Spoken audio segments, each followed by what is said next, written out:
Alors bonjour Delphine, Human Reporter s'est déplacé ce matin pour une petite manif, mais pour une grande cause, c'est ça, qui est l'éducation de nos enfants.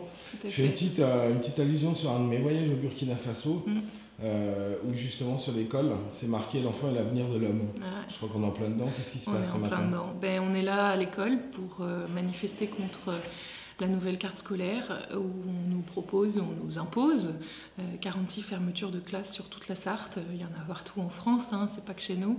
Le tout étant en gros de récupérer des enseignants pour aller dédoubler des classes en CP, CE1 dans les zones REP et REP+, ce qui est sur le fond une super idée, c'est-à-dire permettre à des enfants dans des zones défavorisées d'avoir plus de moyens, sauf que si on le fait au détriment des autres, c'est pas possible. Donc en gros, on ferme dans des écoles comme la nôtre où on est sur des effectifs limites, et encore même pas puisqu'on les dépasse, pour pouvoir aller les mettre ailleurs. Donc il y a plusieurs choses. C'est comme on dit, c'est l'être humain en priorité.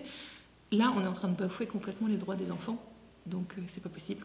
Et ça, c'est général, c'est pas que pour notre école. Et puis il y a notre école en particulier où on a ouvert une classe, donc on avait 3 classes jusqu'à il y a 3 ans, et là on a réussi difficilement à passer à 4 classes il y a 3 ans. Donc là, ça fait 3 ans qu'on a une école qui tient la route, avec des instituts super, avec des classes à 25, ce qui n'est pas exceptionnel non plus, mais ce qui est très confortable.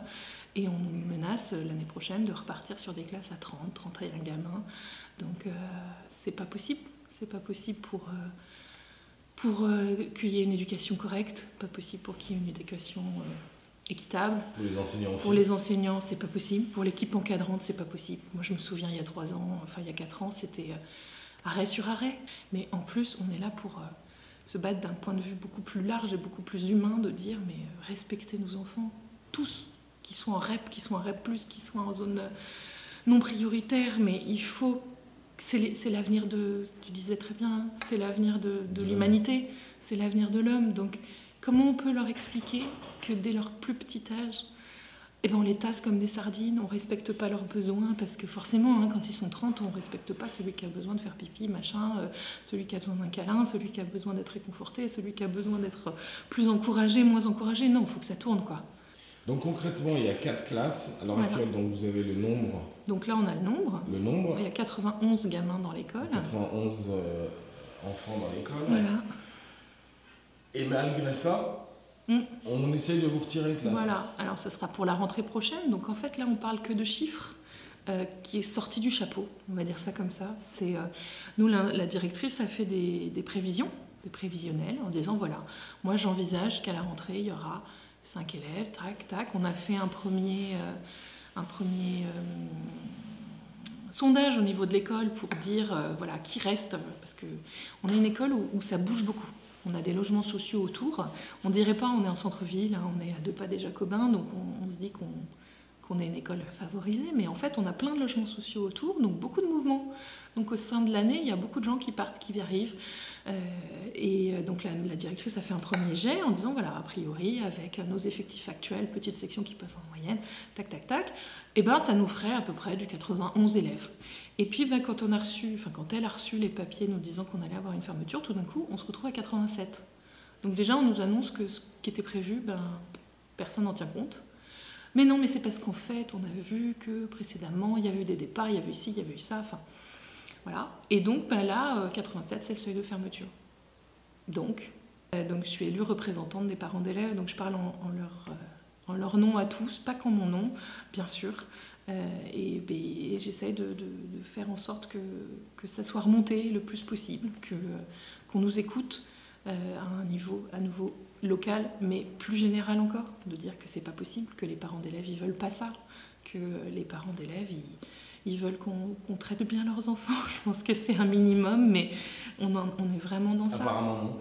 Ben non, parce que nous, on a vraiment cette impression d'une maltraitance institutionnelle, c'est atroce, hein, mais de nos enfants, et de dire que, voilà, qu'est-ce qu'on va faire d'eux si, à nouveau, en maternelle, on leur explique qu'ils peuvent être 30 à ne pas bouger, à ne pas être respectée, à ne pas être écoutée. Je suis Perrine Dutertre, maman de 2 enfants qui ont 2 ans et 4 ans, mon fils aîné Nathanaël étant scolarisé dans l'école en petite section de maternelle.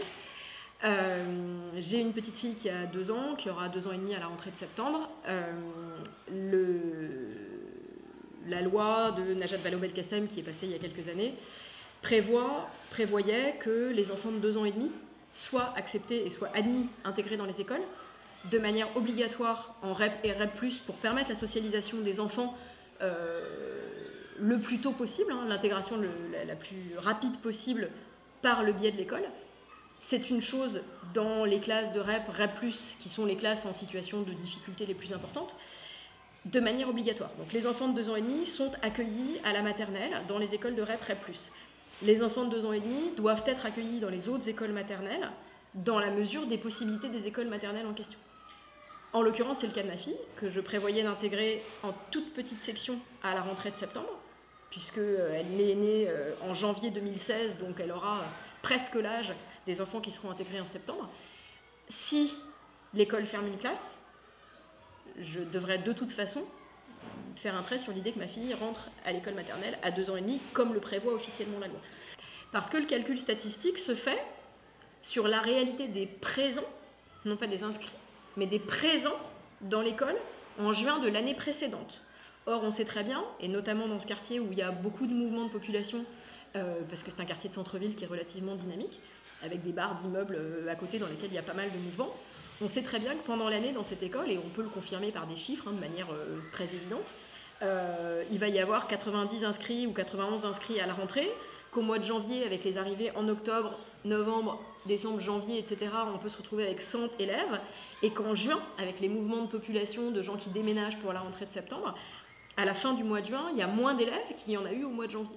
Et donc l'académie, pour l'instant, se base sur le nombre, non pas d'inscrits, mais de présents dans l'école au mois de juin, pour déclarer que statistiquement, il n'y aura pas le seuil d'inscrits pour la rentrée prochaine.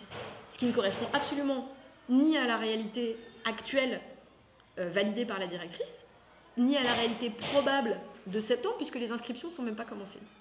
Donc voilà, on se retrouve avec ce paradoxe d'avoir des classes potentiellement vraiment surchargées, parce que non seulement on sera au-dessus du seuil de fermeture de classe, mais on sera largement au-dessus si on se base sur la réalité des élèves présents dans l'école au mois de janvier cette année, par exemple. Voilà. Et l'autre chose qui est effectivement inquiétante par rapport à cette proposition de fermeture de classe, c'est l'ampleur qu'elle prend au niveau du département. C'est-à-dire qu'on a appris en réunion il y a quelques jours que non seulement on menaçait notre école de fermeture de classe, mais que ça concerne 52 classes dans le département. Alors 46 réelles, puisqu'il y aurait 6 ouvertures de classes par rapport aux 52 classes fermées, et que ce qui explique, ou en tout cas la raison allouée à ces fermetures de classes, c'est la nécessité d'augmenter le nombre d'enseignants en CP, CE1 pour répondre aux mesures du gouvernement qui visent à diviser les classes de REP et REP+, de CP, CE1 pour ramener ces classes à 12 élèves, qui sont officiellement les classes de démarrage des apprentissages. Sauf que tout le monde sait que le démarrage des apprentissages ne se fait pas en CP. Il se fait au moment de l'intégration réelle des enfants dans l'école, c'est-à-dire à 3 ans ou à 2 ans et demi quand c'est possible. Donc c'est un leurre complet d'imaginer qu'on va donner davantage de chance aux enfants de CP, CE1 qui vont être à 12 par classe, quand ils auront fait 3 ans de maternelle avant, à 33 élèves par classe, et qu'on sait très bien que 33 enfants de 3 à 6 ans, c'est pas gérable, et qu'il n'y a aucun suivi individuel possible pour les enseignants sur des classes de 35 élèves, quoi. C'est absolument inimaginable. Voilà. Concrètement, à l'heure actuelle, donc, il y a une petite manifestation, j'appelle ça les manifs casseroles, Oui. avec, alors moi j'ai adoré parce qu'il y avait beaucoup de sourires aussi. Oui, on avait dit que c'était festif. C'est festif et puis surtout positif. On remet ça demain matin On remet ça demain matin. Et on se retrouve lundi. À 17h30, tous devant la préfecture. Et on insiste beaucoup là-dessus parce que oui, là on a manifesté entre parents et dans la bonne humeur, parce que l'objectif c'est pas de terroriser nos enfants, c'est qu'on le fait pour nos enfants, justement. Donc on montre à nos enfants qu'on est capable de dire qu'on n'est pas d'accord et de le faire avec le sourire. Ça c'est la première chose importante, on est là pour casser la figure à personne. Mais la manifestation devant la préfecture, elle est fondamentale parce que là aujourd'hui on est là pour notre école, mais lundi on est là pour les 46 écoles de la Sarthe qui vont se retrouver dans les mêmes conditions et de façon absolument inacceptable, autant pour notre quartier que pour tous les autres. Donc voilà, 17h30 devant la préfecture, lundi, sur toutes les écoles du Mans, avec parents, enfants, casseroles, thermos, café, bonne ambiance, mais voilà, pour dire qu'on n'est pas d'accord pour sacrifier nos écoles maternelles. Je compte sur vous, monsieur Boulard, pour essayer de regarder cette vidéo quand même. Vous me connaissez et j'aimerais qu'on fasse une petite action pour cette école. Concrètement, qu'est-ce qui se passe? C'est que tout simplement, pas d'école, pas d'éducation, pas d'avenir. Je pense que l'enfant, c'est l'avenir de l'homme. Donc, il faut qu'on essaie de trouver quelque chose. On se retrouve lundi à la préf. Ciao les copains.